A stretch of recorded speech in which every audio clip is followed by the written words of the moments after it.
Welcome back to another top-down analysis on Bitcoin. So since we're coming up to the yearly close, I'm beginning to look at the yearly chart, which is what we have in front of us. So when I apply my model to Bitcoin, when I'm looking for a setup, the first step is to find a bias, and I do that with a high time frame model, which I have two.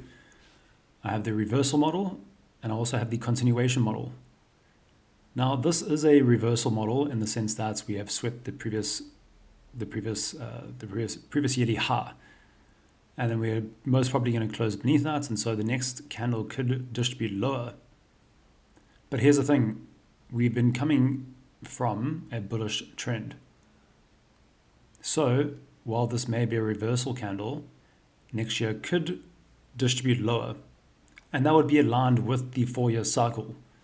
So you can see it here. We had exactly that, where we had expanded, we left behind this, we had displaced higher and left behind a fair value gap, and the bear market, which is typically about a year long, traded straight back into that, and then the start of that cycle, at the start of the new bull run, saw expansion.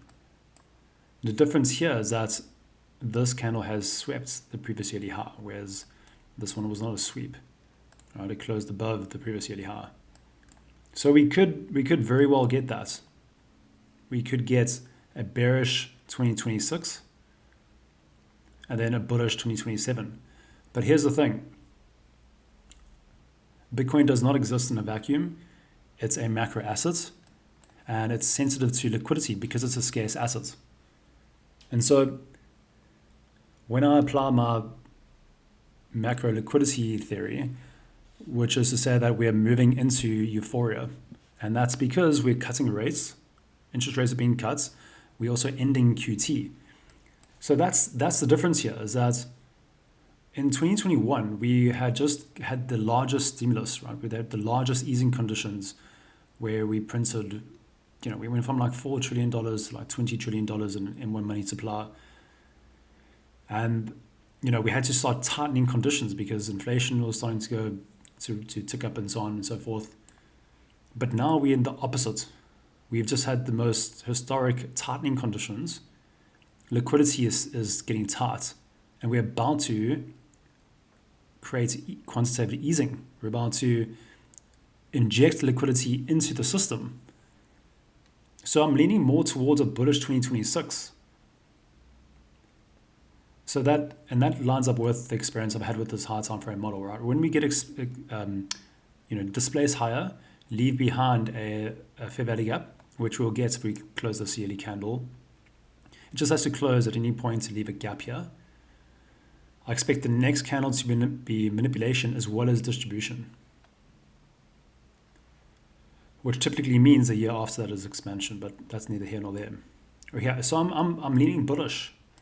But with this model of mine, this is just the bias, right? I've got a bullish bias, but now I need confirmation. So with it being on the yearly charts, we could drop down to the quarterly charts. And you can see here's the yearly charts on our right-hand side. So dropping down into the previous yearly fair value gap and previous yearly low is also the previous quarterly low. You also have this unmitigated fair value gap from the quarterly charts. You also have this order block from that previous high. And this should be a protected low, as should this be. But here's the thing, we've already swept this liquidity at the top, so I expect this sell-side liquidity to be swept. And if we get a confirmation model, if we get a reversal from this point, I'll be allocating my stablecoins which I got from selling Bitcoin at 120,000.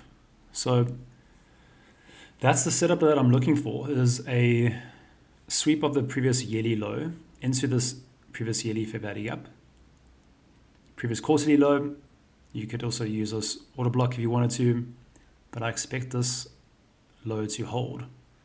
If we start breaking down, then I expect us to be the 4-year cycle playing out, and we get a year's worth of bear market, and we can make a low around about the previous all-time high and so on and so forth, right? that would make sense. If we fail to reverse at this point, I expect price to trade lower to the lower end of this fair value gap. The model would still be bullish. Don't get me wrong. We haven't invalidated that, and that's always going to be the case with Bitcoin on a much higher time frame because it's a scarce asset and the money supply is always going to increase, and so the price or the value of this is always going to go up because relatively speaking, there's less Bitcoin than there is money. So yeah, if we do get a bear market for 2026, fine, we'll come take out this low most probably, but that higher time frame model will still be intact. It just means we're going to reverse from a different point. So going into, let's just drop down to the weekly here, because if we form a weekly market maker model, I'd love to see, I mean, this is original consolidation. We've now sold off. If we could just consolidate here, start the year by selling off again, and then form a reversal pattern, right, in the first quarter.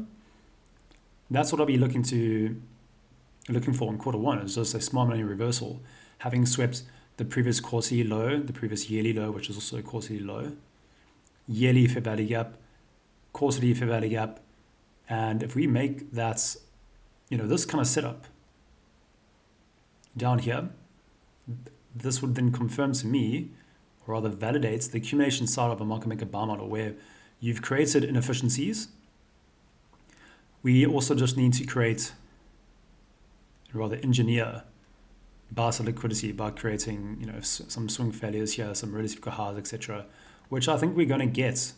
If price consolidates now, I mean, we've just expanded. Price is going to either just do a retracement or consolidate.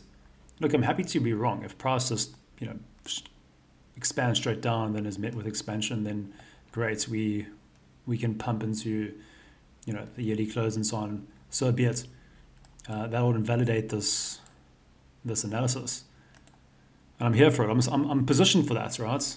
But 65% stables, I'd much prefer to see price, play into my hands here, and for my model to play out. So yeah, we've had expansion. I'd like to see consolidation, more expansion, then a little bit of consolidation, and then create a smart money reversal, which then just confirms the shift from accumulation to distribution, which is what we want to see. We want to see a distribution candle. We want to see expansion candle for 2026.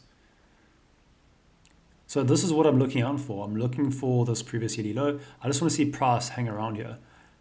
If we can create these relative lows going into the new year, fantastic. We sweep these lows, create a smart money reversal, and I'll be all over that. So, when we also look at the Bitcoin macro, the futures chart, right? So we look at the macro chart here because it's got the most liquidity. I mean, look at these lows here. Those are relatively good lows. I expect those to get taken out. So, yeah, I'm exceptionally bullish going into 2026. I'm sitting in my hands at the moment, though. I'm waiting. And if this plays out, this would be, one of the greatest trades of my life. The last, in terms of, spot investments and margin trading and so on, this was the last time I applied my model to Bitcoin. We can get back to the... so this was it here. This was my model down to a T, where we had this monthly fair value gap. We had a one-sided move into that fair value gap, swept the previous quarterly low, previous month low, etc., etc.